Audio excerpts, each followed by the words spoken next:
Hello, hello, hello, and welcome to a new episode of Sylvia Knit Stuff. My name is Sylvia, I'm 35 years old, I live right outside of Paris, France, and I come here to talk to you guys mainly about knitting, sometimes about sewing, and who knows what the future will bring.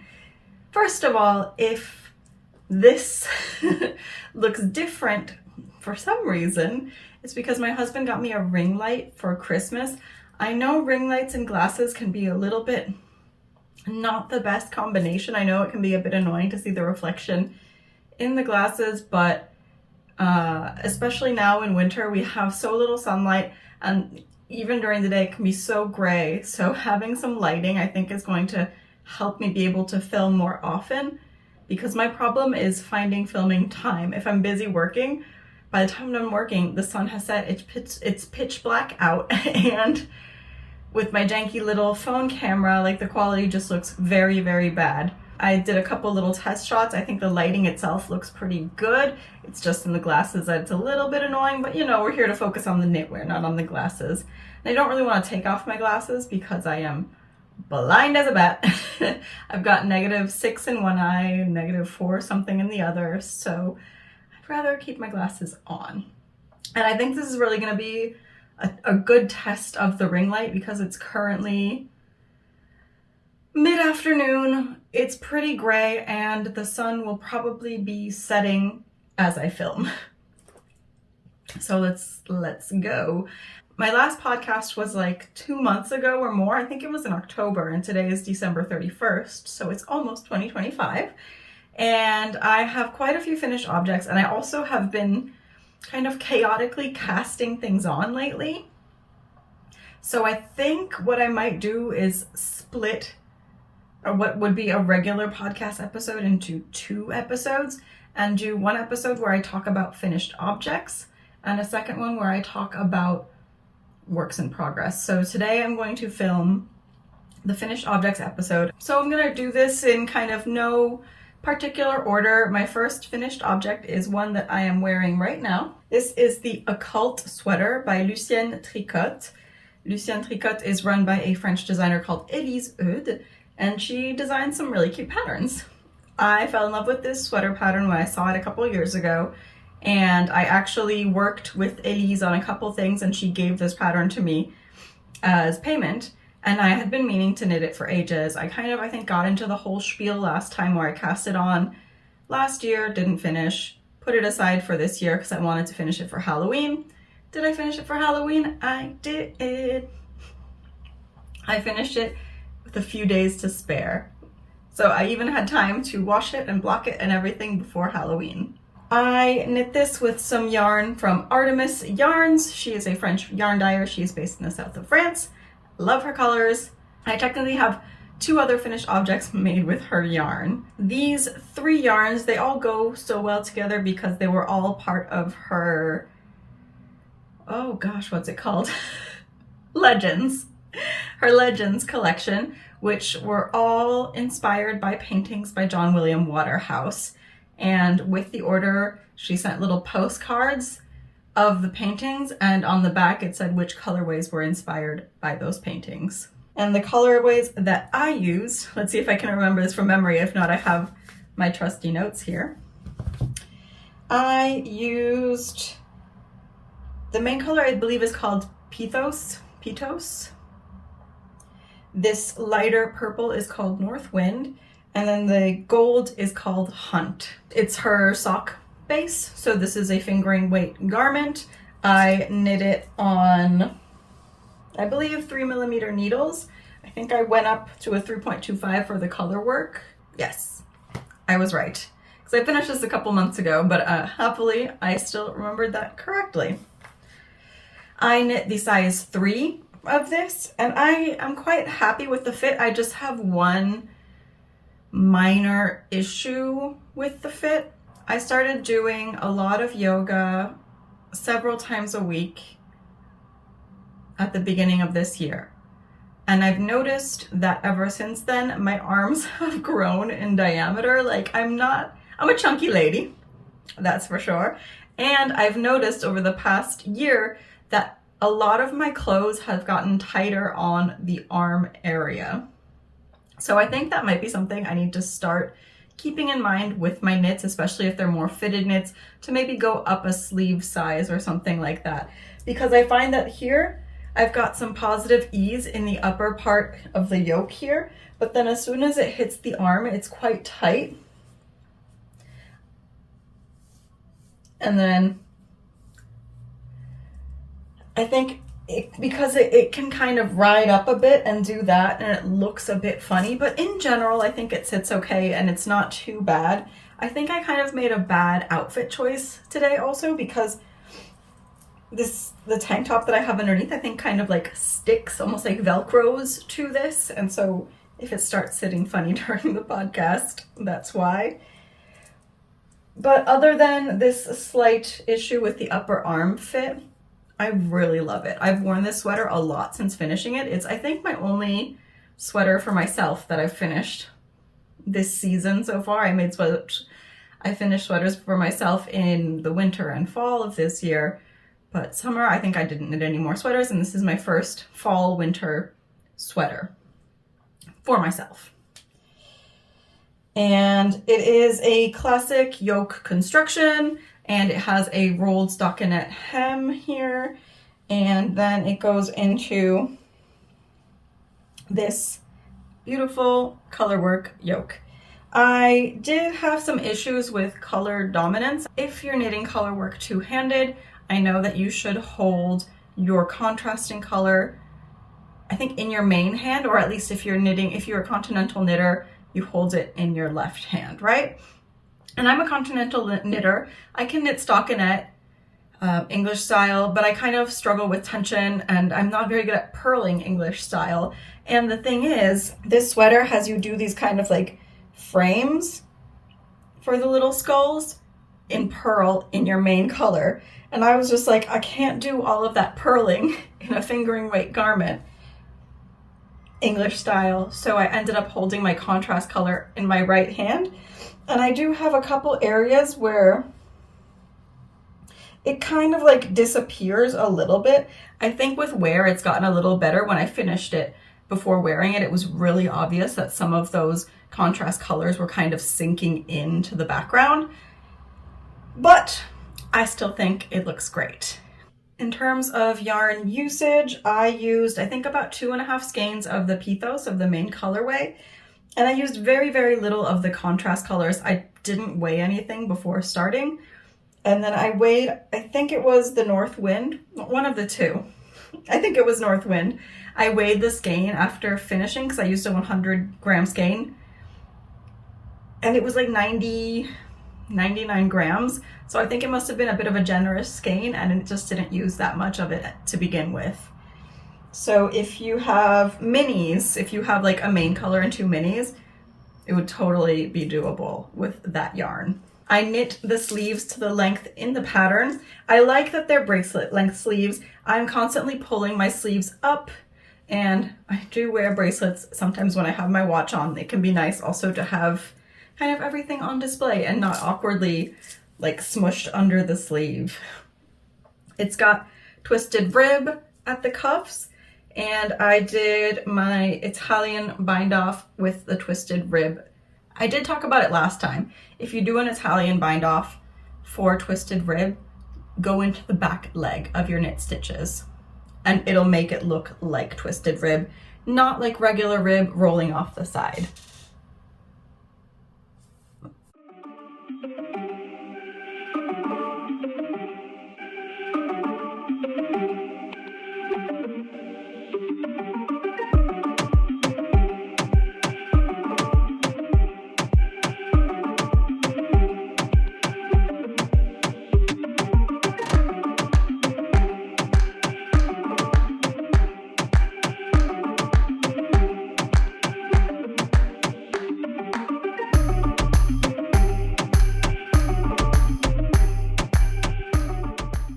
Okay, now let's move on to my next finished object. Oh, maybe this is gonna work really well with the ring light. Let's see, Stellina with a ring light. I knit a Stockholm sweater V-neck by PetiteKnit. I used Knitting for Olives Soft Silk Mohair in the colorway is Slate Gray.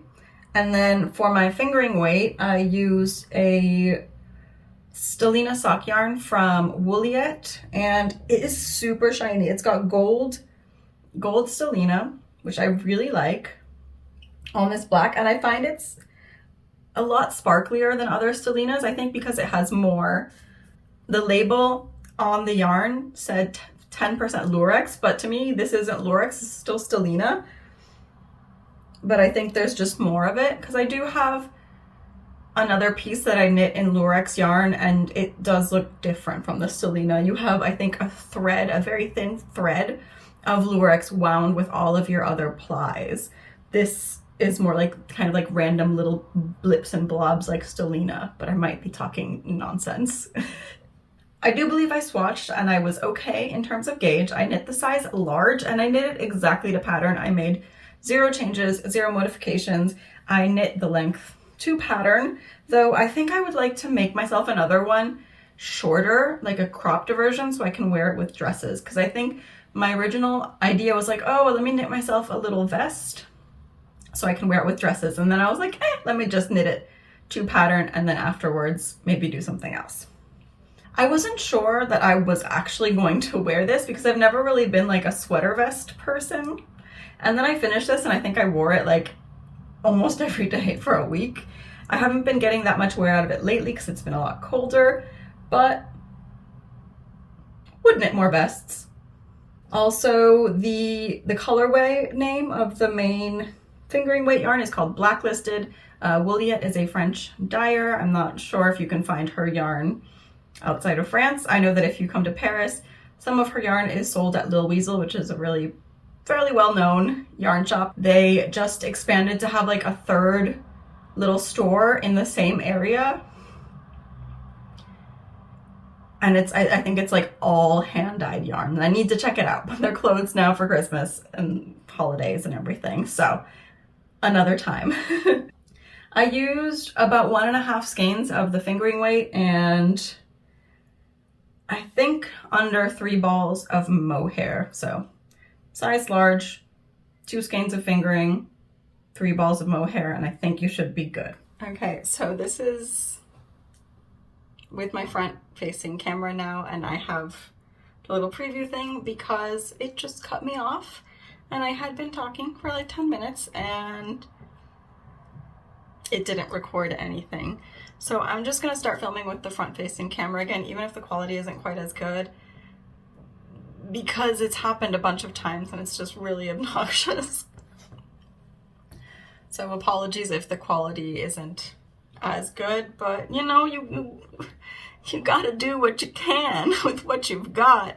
It cut me off when I was talking about this one, and I had already finished talking about another top. So now I have to go back and redo that. Not sure what I had said about this. One thing that I do remember saying was that it was a lot of Italian bind off in quick succession because it has no sleeves, obviously. So you get to the end of the body, you do the ribbing, bind off, and then you have to pick up for the neckline, ribbing, bind off, and then same for the armholes. So it was a bit of a challenge for sure. It felt quite long. It's like, oh my God, another Italian bind off. Because you pick up for the ribbing, you knit a couple rounds of ribbing and that doesn't take that long. But you know, I'm still pretty happy with this.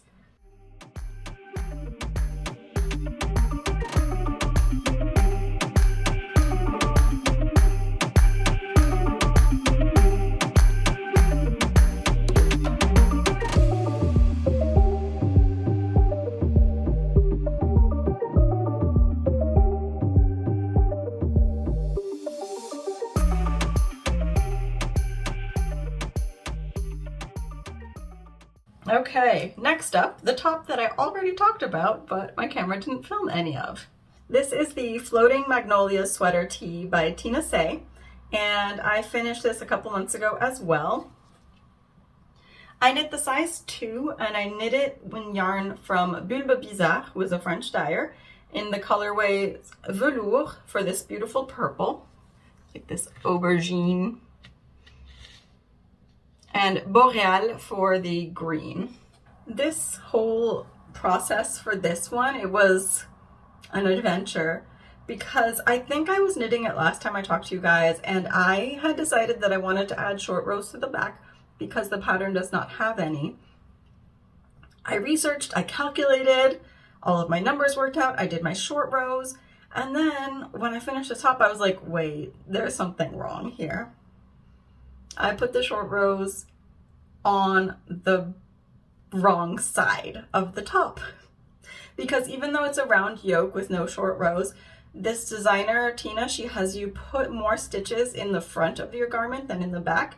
And you can tell, I think if you look here, see we have this side seam here, but there are clearly more stitches on this part which corresponds to the front. And my short rows were right here. And so when I put it on, I obviously put the part with the short rows in the back, and I was like, wait, why is it too tight on my bust? Because my short rows were wrong. It was not great. And so I decided to perform some sweater surgery for the very first time, which, you know, it got me to try a new skill, you know, looking at the positive side of things here. And I chopped off the ribbing and I reknit it, and I decided to forego the short rows because I was too annoyed, and I was just like, I don't want to deal with this again. In the end, I think it's almost a good thing that I did that though, because I had done a twisted German cast on to begin, and it was a little tight. It probably would have loosened up with wear, but as soon as I finished and I did the Italian bind off on this neckline and I put it on, I was like, oh, that feels much better around the neck. It's not like choking me. This is also a circular yoke pattern. It's a slip stitch, garter stitch motif, and it also has cables, just like 1x1 twists, which are really easy to knit without a cable needle. And you can tell, I think, that I had a bit of a problem with my yarns. The color purple did bleed. The green, see, the green had parts that were like undyed or very pale, and they took on this pinkish hue. So I think it still looks kind of cool, but it's definitely not the degree of contrast and like how much it popped before washing. It looked much better. I have worn this though. I'm not gonna not wear it just because of that, but it was definitely a little upsetting when I, you know, pulled it out. And I was like, oh no, oh no. I had less of my contrast color than what was called for in the pattern. I figured though, I was like 3 skeins of fingering weight yarn should be enough to get me a wearable length. So before finishing the body, I did the little sleeves. You just have, I think about an inch, like 2 centimeters of sleeve and then some ribbing. So I did those, and then I just knit the body until I ran out of my contrast color. So I think I have less than 2 grams left of the green, and then I had, I think, about half a skein of purple left from my 2 skeins. The ribbing is done in 3.5 millimeter, and then the rest is knit in 4 millimeter. And yeah, I really like the graphic effect, like how much this pops. And even though it bled, I still really love it. I think the length came out nice. The pattern is written to be quite long, and mine hits me somewhere, it's like somewhere in between cropped and full length. I can tuck it into a high-waisted jean, but not, like, I think I can wear it with mid-waist as well, but not a low waist or anything like that. So I think that's all for that.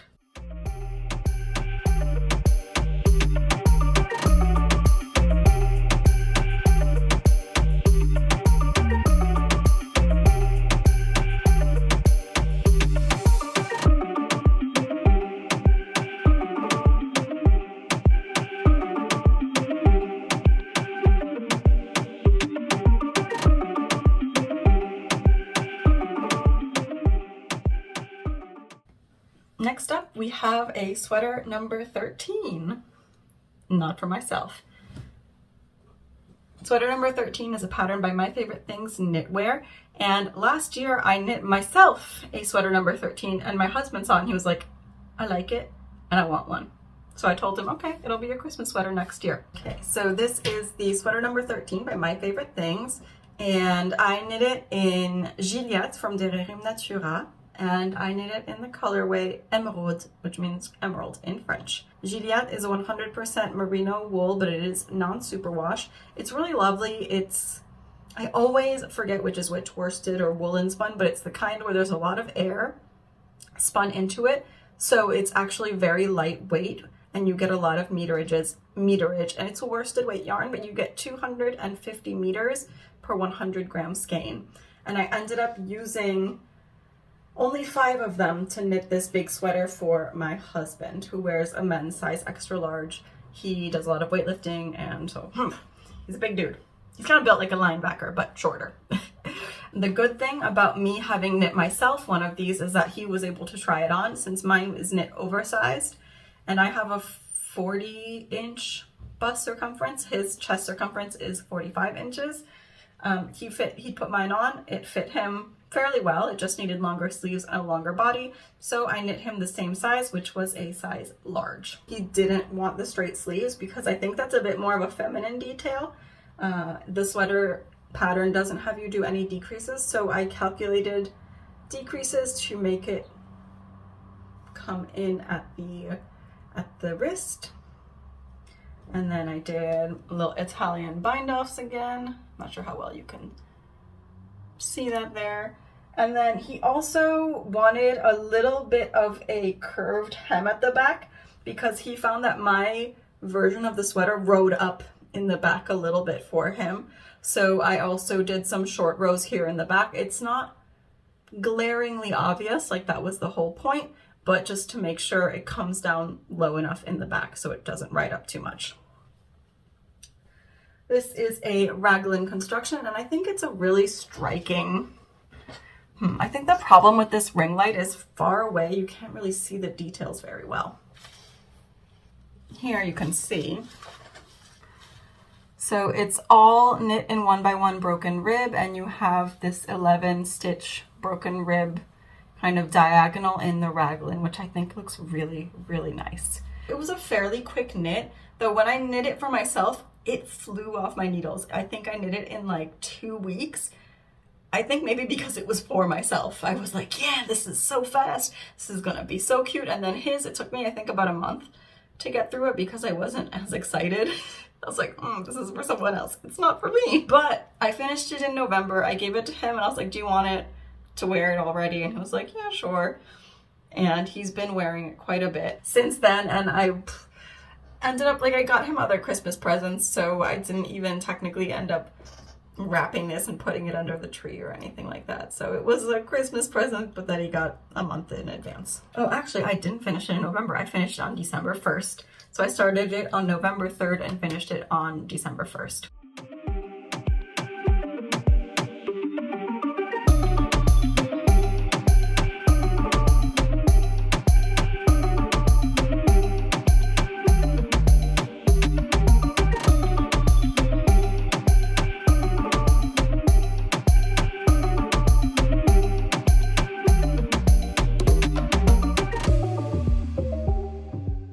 I do have 2 other finished objects that I don't have here with me. I have the Cadaquès, which is a summer top. I knit the Cadaquès. I'll put a picture here of it. I don't have a picture of anyone wearing it, but this is what I've got. The Cadaquès is a pattern by Emilie, aka Atelier Emilie, who is a very popular French knitwear designer. A lot of her patterns are available in English. If you're curious, you can go check her out. And she does a lot of kind of classics with a cute little touch. And so the Cadaquès was a tank top that has cabled straps, which I think look really nice. And I knit mine out of the Rerum Natura Antigone or Antigone, which is a 100% linen. It's a sport weight. And I'd never knit with linen before. It was definitely a bit of a challenge. I've knit with cotton before and with bamboo. I think in general the Antigone does feel quite nice, and compared to other linen yarns I've touched, it's definitely softer. But it's definitely, you pay for that. It's a lot more expensive, I think, than other more like industrial linen yarns. I think it's 18 euros a skein or something like that. So it's a bit pricey, I mean, for 100 grams, but still. So yeah, the Cadaquès, I cast it on August 13th, and I ended up putting it aside fairly quickly. No, I think I just got distracted by other projects, but then I wanted to recover those needles, and I was like, you know what, I'm going to Miami in December. Let me just finish this. And I had already joined everything in the round. The way it's knit is you make these cabled straps, and then you knit little triangles for the front and the back. So you have 2 triangles here, 2 triangles in the back, and then you join everything in the round, and it's just a stockinette body. And I had already done, you know, the hardest part. I had already done all the straps. I had done the triangles. Everything was joined in the round. I just needed to knit, you know, a couple inches of stockinette. I picked it back up sometime in November and finished it also on December 1st. So same day as Luis's sweater. I washed it, I dried it, and then I don't even remember if I tried it on. I may have tried it on and been like, It actually didn't fit me well. I knit the size 4, and I had done a gauge swatch, and I went down a needle size because Emilie is a tighter knitter than me. I don't know if there was like some issue with the straps, like maybe I think my straps were maybe too short, so it was fitting weirdly, and it was just too tight on my bust. The issue was it was too tight on my bust. Like maybe having slightly longer straps would have helped if the V was brought down lower. So in Miami, I saw my mom. She has a smaller bust than me, and I said, hey, do you want this? You can have it. So which is why I don't have it with me right now. And I also finished a pair of socks. I think the last couple podcasts, I've been going on and on about this sock set that I have cast on and frogged like 4 times. I had been knitting this yarn. I had been knitting this sock set since May, I think, or June. And I had totally lost my sock mojo. Like this year in general, I have not been that socky. I knit a lot of socks last year, but this year, And then having to frog these socks repeatedly just like kind of killed me. I eventually finished one of them and the foot came out way too long. So I put it on and I kind of like put a stitch marker on the sock where my toe was hitting. I was like, okay, I think I have to take off about 15 rounds. Instead of just fixing that, I think I had already cast on the second one. And I was like, okay, well, I'll just knit the second one to that length that I think I need.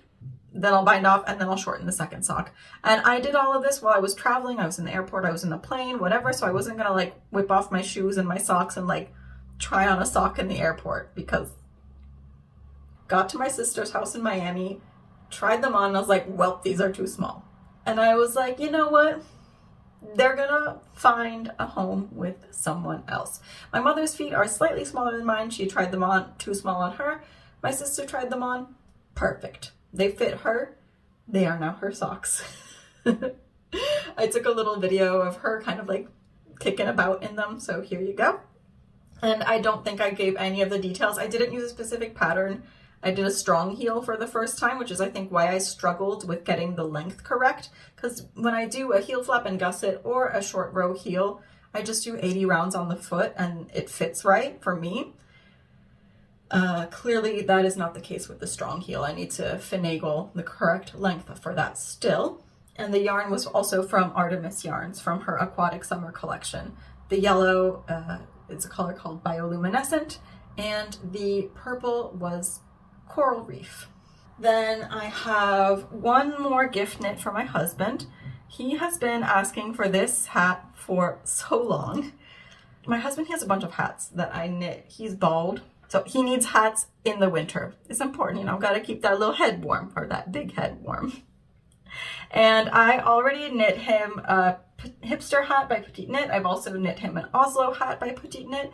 And I knit him another hat like this last year. What I did for this one, I used the Oslo hat pattern, sort of. I already knew that this yarn, which is Mota from Wool Dreamers, it's a 50% merino, 50% manchega, non-superwash yarn. Like, I personally could not wear this on my head.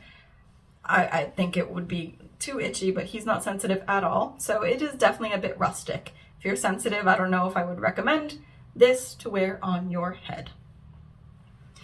But this is the colorway, I think it's Burdeos, well, yes, which means Bordeaux in Spanish, because Wool Dreamers is a Spanish brand.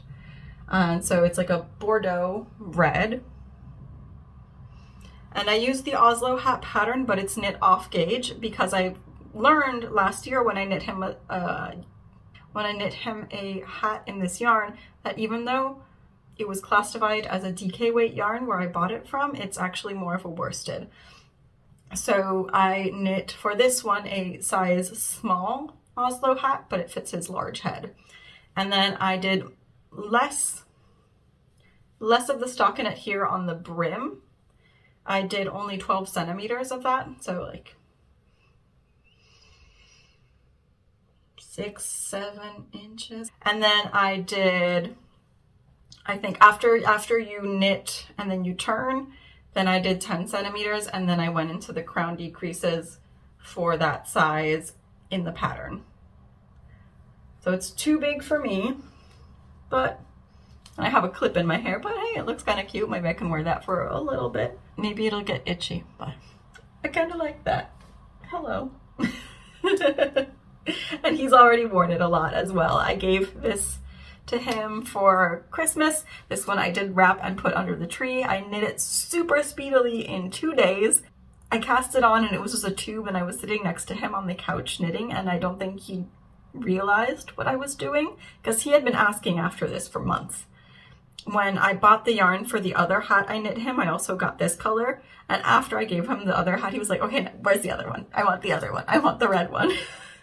And it took me almost like a year, I think, to make him this one. And then once it started looking a bit more like a hat, like once I had done the folded over brim, when he would come out of his office or if he would come into my office, I'd like, hide it. And I took a little video of him unwrapping it because I was like, I want to see your reaction. And he got so excited. I'll put the video in here so you can see. I thought it was so cute.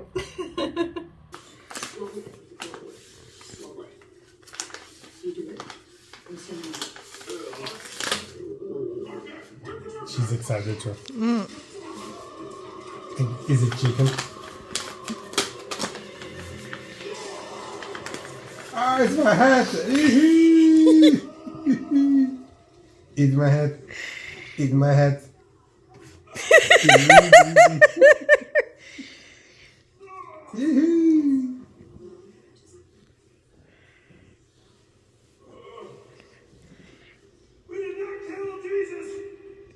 Just what you wanted? Yes.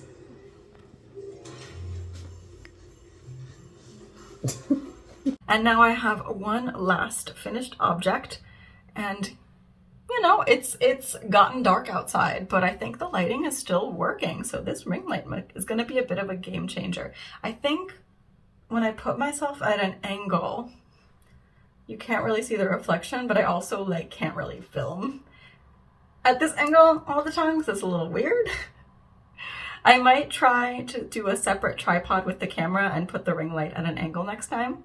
We'll see if we can play around with that. My final project is my Advent project. I knit my Advent calendar during Advent. I finished it a little bit after on the 30th, yesterday. And I got, it's an Artemis Yarns heavy episode because I got her Medusa Advent calendar.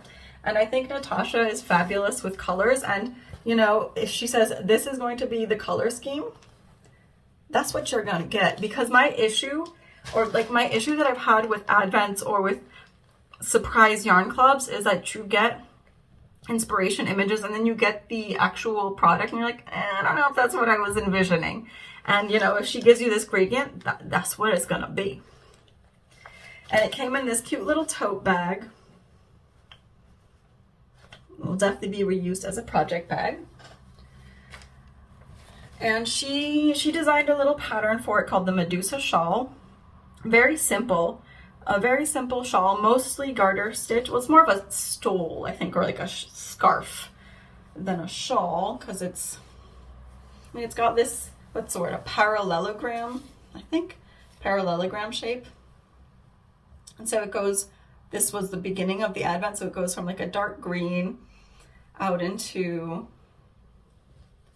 this kind of more turquoisey, which then goes into pink and gray, and then this very, like dark slate gray.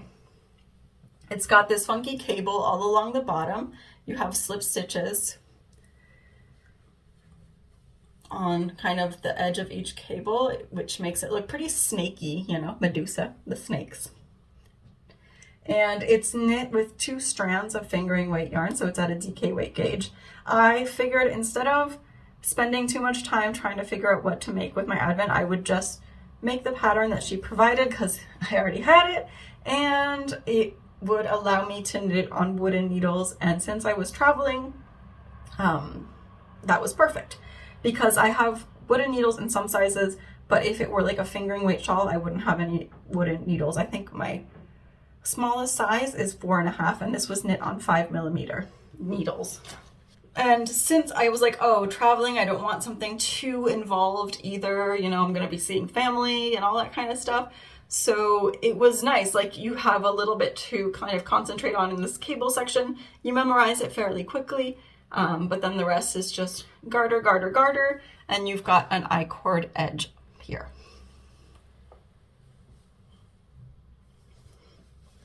If there is like one thing I could maybe criticize this pattern is that the fade doesn't have you hold, how to explain this?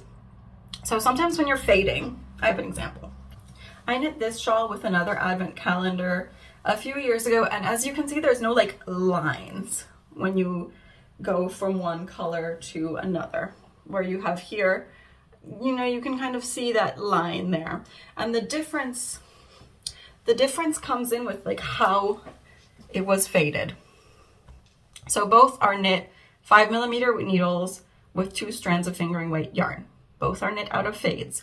The difference is that for this one, before changing into a second color, like basically I started here with 2 strands of the first color, and then I drop 1 strand of that first color and pick up a strand of the second color. Knit that like that, knit like that for a little bit, and then eventually drop the first strand of the first color and knit 2 strands of the second color, and so on and so forth. And so that creates a very smooth fade.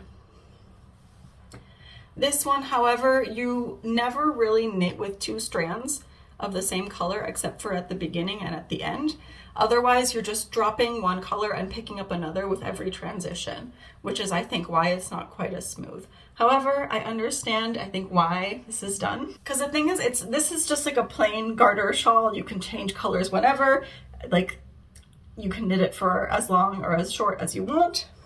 But this has a cable pattern and it has increases and decreases. So it's not just like change the yarn color whenever you want. It was very specific, like change on row 18, change on row whatever. And you would have to be changing your yarn much more often, and that would just be a lot more involved in terms of knitting and in terms of writing the pattern.